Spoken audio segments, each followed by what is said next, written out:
Gajendra Babu. I'm working with people talking about education.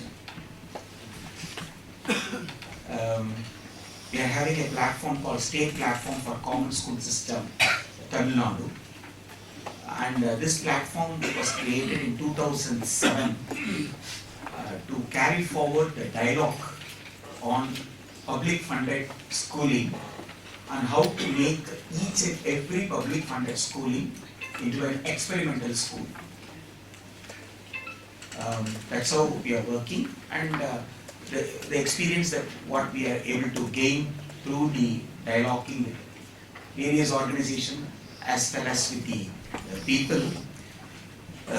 Professor GN and put two questions to us and asked us to answer here. What is the difficulty, what is the challenge that we are facing today, and how are we to move about? Basically, what we feel after looking at things happening at various parts of this subcontinent, we have not understood what we really mean by the term Union of India. What we understand is that even our Vice President, our Law Minister and all say they don't accept Keshwananda Bharati judgment. They don't accept the basic structure, theory proposed by the Keshwananda Bharati. But we feel Supreme Court did not evolve the basic structure. The Union of India, or federalism what we call, is a three-tier system where you have a union government, where you have a state government, where you have a village. And in our discourse, we never talk about village. And this village or state, whatever we call, in India, it is a natural formation because you have Rajasthan, you have Himachal Pradesh, you have Himalayan states, you have plateau, you have plains and coastal plains. What dress we wear is not decided by us. What food we eat is not decided by us. If you ask me to dress like a Rajasthani person, will I be able to dress? Or will a Rajasthani person be able to dress like a person living in a Himachal Pradesh? Who is deciding this?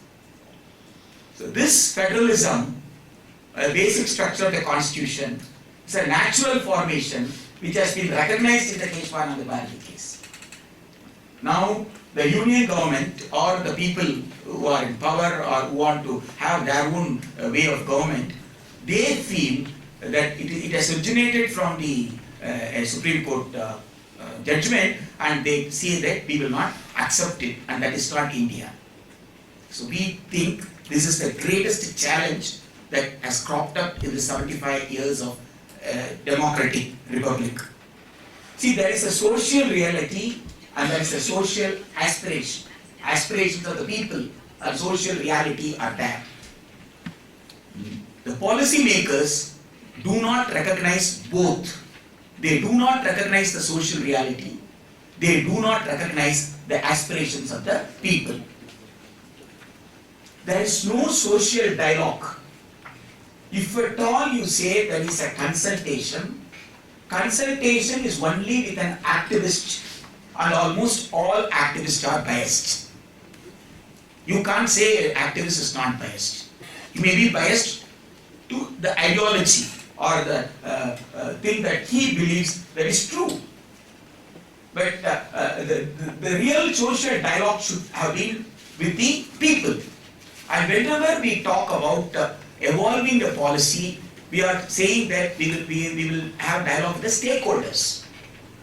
And whenever there is a talk called stakeholders, teacher, student is last of course, teacher, management, students, these are the stakeholders. And the fourth person is the non-governmental organization or activist, whoever may be. As far as we consider, the stakeholder is the entire society. The real stakeholder is the one who had not attended the school, one who had not gone into the college because he has an aspiration for his child. He has something to say about how he wishes the school should be, how he wishes the language of the classroom should be. That has not been taken into consideration. Now, whatever efforts that few individuals are able to do, almost like philanthropic, and it is for a spiritual satisfaction. And in that case, where do you talk about right, education as a right, as a fundamental right, as a political right? Or where will you talk about equality? When you say you are a philanthropist, I should accept you that you have done something good for me.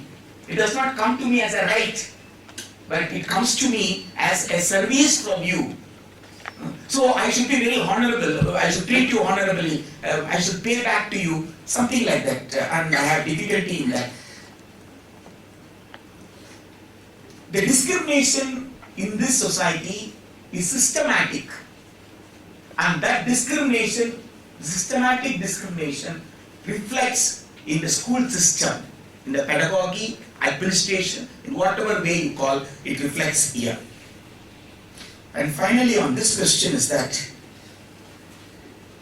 till date we are not ready to accept the concept equitable access to education for all. We have never accepted the concept of equitable education for all. Whatever right to education or whatever we say, it's what we feel that we should give to the people, and it is not equitable access. I think so. Maria Montessori's The Last Part of Life is a lesson for the 21st century.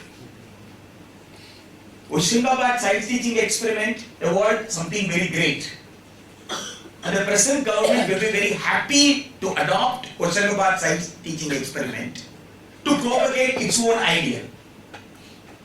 The same thing was faced by Maria Montessori. Maria Montessori was asked by Mussolini and his team to open schools. But once Mussolini's ideology wanted to be taken to the students through the pedagogy evolved by Maria Montessori, she refused and she faced the persecution. I think so. Many of the people, especially in the state of Tamil Nadu, many progressive scholars are working with the government of Tamil Nadu.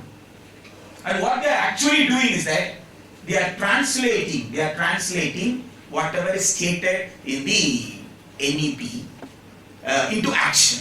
So that's a great thing, and they should, I think so, most of the states the same thing will be the position, and they should take a warning from Maria Montessori. If they are going to continue, and if they are really sincere in their effort, they will face the same fate. And if they are not sincere in their effort, their goodwill in the society will be utilized by the establishment to ensure that what they think is being translated. In my experience, the only answer, the only way forward is that there should be a fully state-funded common school system with neighborhood schooling concept, with mother tongue as a medium of education in a multilingual space. Multilinguality should not be understood as learning more number of languages. Multilinguality is multilinguality. There should be a multilingual space.